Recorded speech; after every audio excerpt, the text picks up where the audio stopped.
Hello दोस्तों, स्वागत है आप सभी का हमारे चैनल हिंदी साहित्य साधना में। आज से हम लोग हिंदी कहानी यूनिट 7 को स्टार्ट करने वाले हैं। इसके अंतर्गत हम लोग सारी कहानियों को लाइन बाय लाइन पढ़ने वाले हैं। कहानी से एक भी प्रश्न ना छूटे उसके लिए हम लोग पहले कहानी को पूरा लाइन बाय लाइन पढ़ेंगे। उसके बाद दूसरी वीडियो में हम लोग इसके प्रमुख पात्रों को, कहानी में आए लोगों के स्थान और उसके कथनों को देखेंगे। और उसके साथ ही साथ इस कहानी से संबंधित जितने भी विवाहित अभी तक आए हैं उन सबको सॉल्व करेंगे। तो चलिए वीडियो को स्टार्ट करते हैं। और इस वीडियो से संबंधित पीडीएफ के लिए आप हमारे टेलीग्राम चैनल हिंदी साहित्य साधना को ज्वाइन कर सकते हैं। पहली कहानी है दुलाई वाली। इसका प्रकाशन 1907 ईस्वी में सरस्वती पत्रिका में हुआ था। इसके रचनाकार हैं बंग महिला। इनका पूरा नाम है राजेंद्र बाला घोष। काशी जी के दशाश्वमेध घाट पर स्नान करके एक मनुष्य बड़ी व्यग्रता के साथ गोदोलिया की तरफ आ रहा था। एक हाथ में एक मैली सी तौलिया में लपेटी हुई भीगी धोती और दूसरे में सुरती की गोलियों की कई डिब्बियां। सुरती तमाकू को बोलते हैं।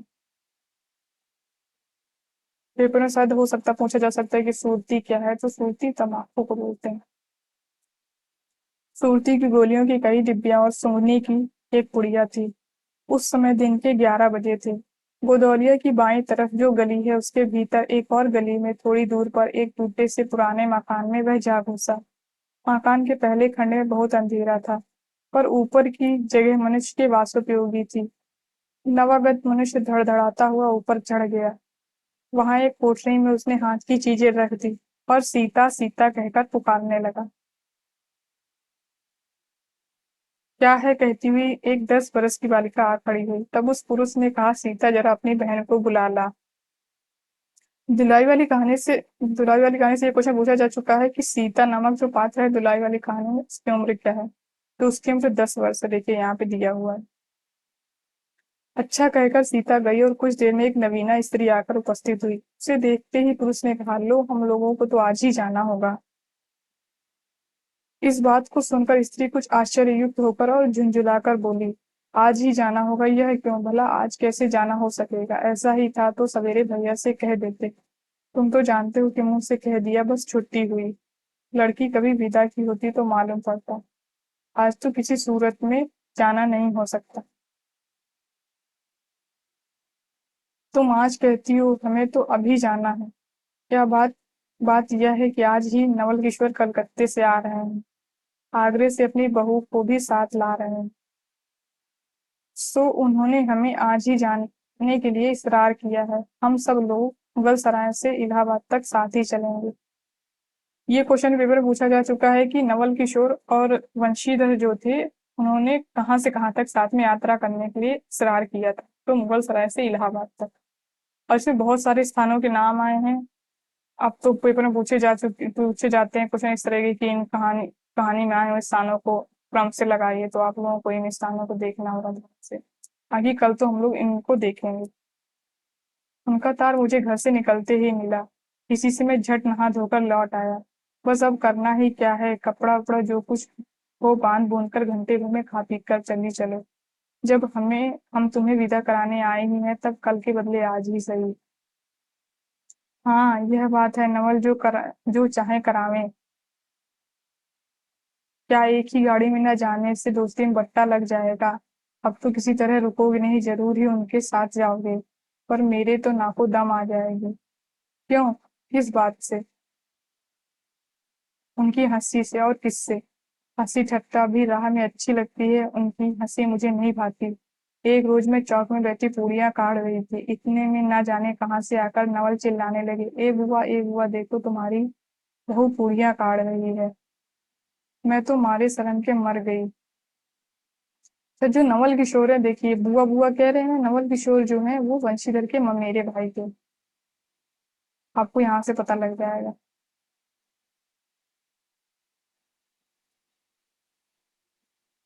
ए बुआ देखो तुम्हारी बहू पूड़ियां खा रही है। मैं तो मारे शर्म के मर गई। हाँ भाभी जी ने बात उड़ा दी सही। ये बोली, खाने पहनने के लिए तो आई है, पर मुझे उनकी हंसी बहुत बुरी लगी।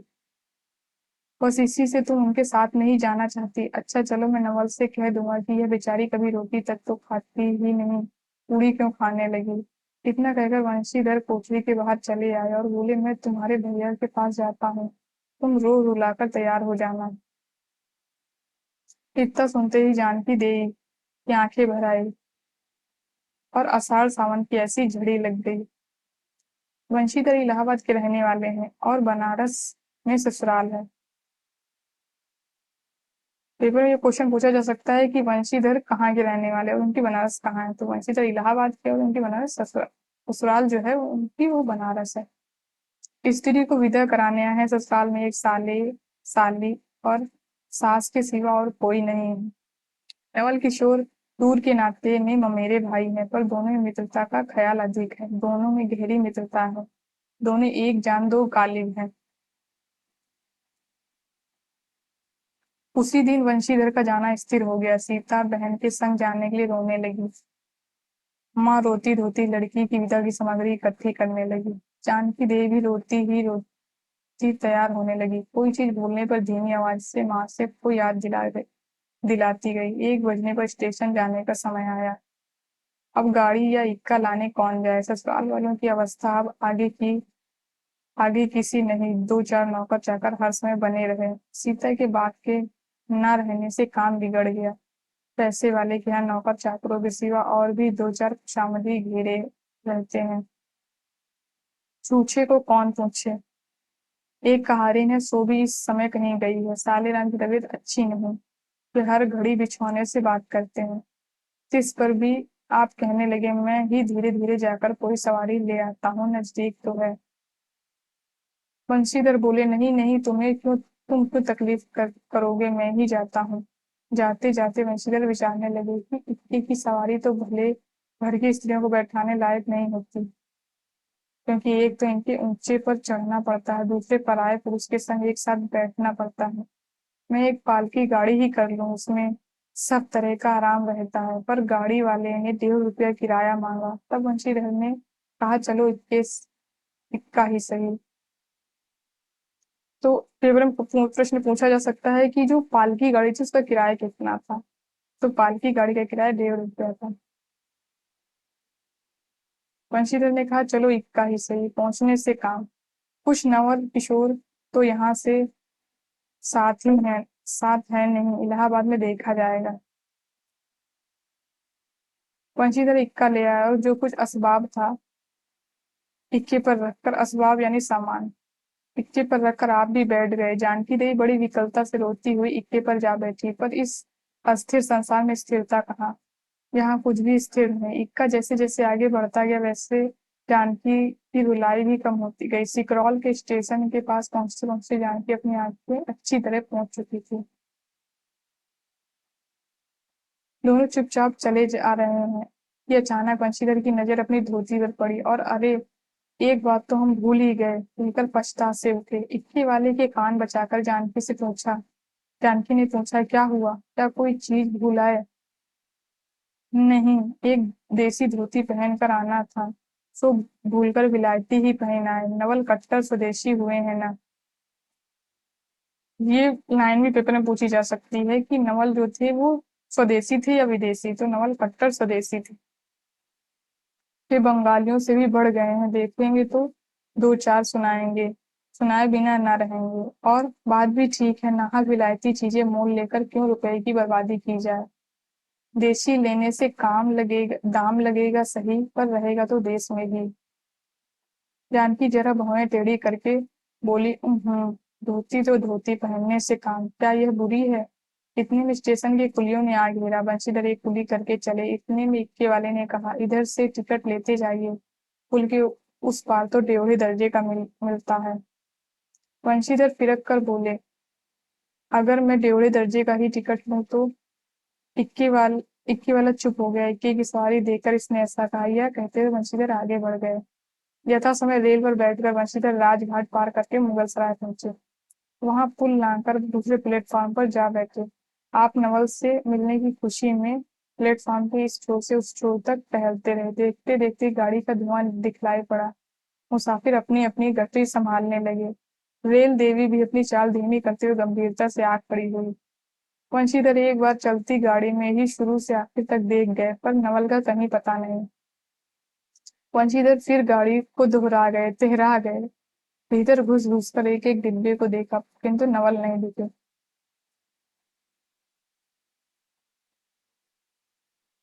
अंत को आप पिछला उठे और सोचने लगे कि मुझे तो वैसी चिट्ठी लिखी और आप ना आया, मुझे अच्छा उल्लू बनाया। अच्छा, जाएंगे कहाँ, भेंट होने पर समझ लूंगा। सबसे अच्छा सोच तो इस बात का था कि जानकी सुनेगी तो ताने पर ताना मारेगी,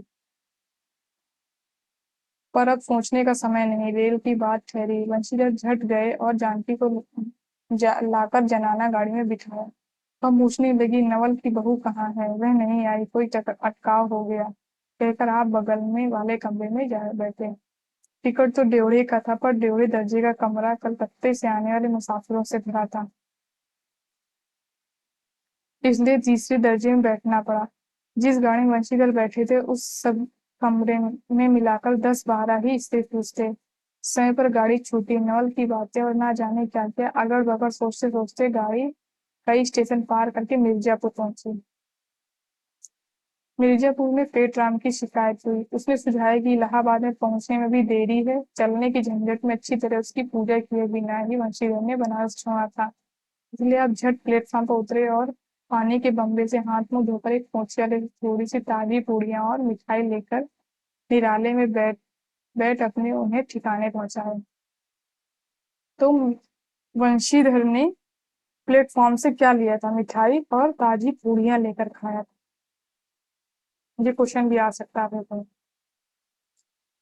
पीछे से जानकी की सुधाई, सोचा कि पहले पूछते हैं तब कुछ मोल लेंगे, क्योंकि स्त्रियां नटखट होती हैं, वे रेल पर खाना पसंद नहीं करती। पूछने पर वही बात हुई। तब बंशीधर लौटकर अपने कमरे में आ बैठे। यदि वे चाहते तो इस समय ड्योढ़े में बैठ जाते, क्योंकि अब भीड़ कम हो गई थी, पर उन्होंने कहा थोड़ी देर के लिए कौन बखेड़ा खड़ा करे। बंशीधर अपने कमरे में बैठे तो दो एक मुसाफिर अधिक देख पड़े। आगे वाले में से एक उतर भी गया था। जो लोग थे सब तीसरे दर्जे के योग्य जान पड़ते थे। अधिक सभ्य कोई थे तो बंशीधर ही। उनके कमरे के पास वाले कमरे में एक भले घर की स्त्री बैठी थी। वह बेचारी सिर से पैर तक ओढ़े, सिर झुकाए, एक हाथ लंबा घूंघट काढ़े, कपड़े की गठरी सी बनी बैठी थी। बंशीधर ने सोचा, इसके संग वाले भद्र पुरुष के आने पर उसके साथ बातचीत करके समय बितावेंगे। एक दो करके तीसरी घंटी बजी। तब वह स्त्री कुछ अचकचा कर थोड़ा सा मुंह खोल जंगले के बाहर देखने लगी। ज्यों ही गाड़ी छूटी तो वह मानो कांप सी उठी। रेल का देना लेना तो हो ही गया था, अब उसको किसी की क्या परवाह। वह अपने स्वाभाविक गति से चलने लगी। प्लेटफॉर्म पर भी भीड़ भी ना थी, केवल 2-4 आदमी रेल की अंतिम विदाई तक खड़े थे। जब स्टेशन दिखलाई दिया तो वह बेचारी बाहर ही देखती रही, फिर अस्पष्ट स्वर से रोने लगी। उस समय कमरे में 3-4 प्रौढ़ा स्त्रियां भी थी, जो एक जो उसके पास ही थी, कहने लगी, अरे इनकर मनई तो नाही आई लेन हो, देखो रोवल करथईन। दूसरी, अरे दूसर गाड़ी में बैठा हुई है। पहली, दूर बोराही ई जनानी गाड़ी थेड़े है। दूसरी, तऊ हो भलू तो कहू, कहकर दूसरी भद्र मैदान से पूछने लगी, कौन गांव उतरबू बेटा? मिर्जेपुर चढ़ी हूं ना। इसके बाद उसने जो कहा सो वह ना सुन सकी। तब पहली बोली, हट, हम पूछीला ना, हम कहाँ कहाँ उतरबू हो आए? इलाहाबाद। दूसरी, इलाहाबाद कौन गांव हो गोइया? पहली, अरे नाही जनलू पयाग जी, जहाँ मनई मकर नहाए जाला। दूसरी, भला पयाग जी काहे न जाने, लय काहे के नाहे, तोहरे पंच के धर्म से 4 दाई नहाए चुकी हैं। ऐसे हो सोमवारी और गहन दका दका लाग रहा तउन तोहरे काशी जी नहाए गई रहे। पहली ने कहा, आवे जाए के तो सब औते जाता बटले बाटे, सुन या सही तो विचारो विपत में ना पईल बाटली। ए हम पंचा हई राजघाट टिकस कटौली, मोगल के सराय उतरली हो द पुन चढ़हिल। दूसरी, ऐसे एक एक एक दाई हम आवत रहे, मिली औरे मोरे संगे रही, दौकौने टिसनिया पर उकर मलिकवा उतरे तो जुरतइया गड़िया खुली। अब भैया उगर फाड़ फाड़ नरिया, ए साहब गड़िया खड़ी कर, ए साहब गड़िया तनी खड़ी कर, भला गड़िया तनी दहिनाती काहे खड़ी होए। पहली ऊ मेहरुआ बड़ी उजबक रहेल, भला केहू के चिल्लाए से रेलियो कहू खड़ी होला। इसकी इस बात पर कुल कमरे वाले हंस पड़े। अब जितने पुरुष स्त्रियां थी एक से एक अनोखी बातें कहकर अपने पे तजुर्बे बयान करने लगी। बीच बीच में अकेली अबला स्त्री पर भी दुख प्रकट करती जाती। तीसरी स्त्री बोली, टिकसिया पहले पल्ले बाय का नाही, हे साहेबुआ सुनी तो कलकत्ते ताइले मसूलिया ले। अरे इहो तो नाही कि दूर से आवत रहले ना फरागत के बाद उतर लें। चौथी, हम तो इनके संगे के आदमी के देखबो ना, इहो गोइया। तीसरी, हम तो देखे रही मजेक टोपी दिहले रहले इनको। इस तरह उनकी बेसिर पैर की बातें सुनते सुनते वंशीधर ऊब चुके। तब उन्हें तब वे उन स्त्रियों से कहने लगे, तुम तो नाहक उन्हें और भी डरा रही हो, जरूर इलाहाबाद तार गया होगा और दूसरी गाड़ी में वे भी वहां पहुंच जाएंगे। मैं भी इलाहाबाद ही जा रहा हूँ, मेरे संग भी स्त्रियां हैं। जो ऐसा हो तो दूसरी गाड़ी के आने तक मैं स्टेशन पर ही ठहरा रहूंगा। तुम लोगों में से यदि कोई प्रयाग उतरे तो थोड़ी देर के लिए स्टेशन पर ठहर जाना है। इनको अकेला छोड़ देना उचित नहीं। यदि पता मालूम हो जाएगा तो मैं इन्हें इनके ठहरने के स्थान पर पहुंचा दूंगा।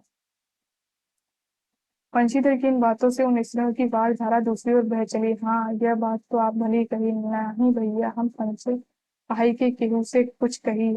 अरे एक के एक करत ना बाय तो दूसर चलत कैसे बाय, इत्यादि ज्ञान गाथा होने लगी। कोई कोई तो उस बेचारी को सहारा मिलते देख खुश हुए और कोई कोई नाराज भी हुए।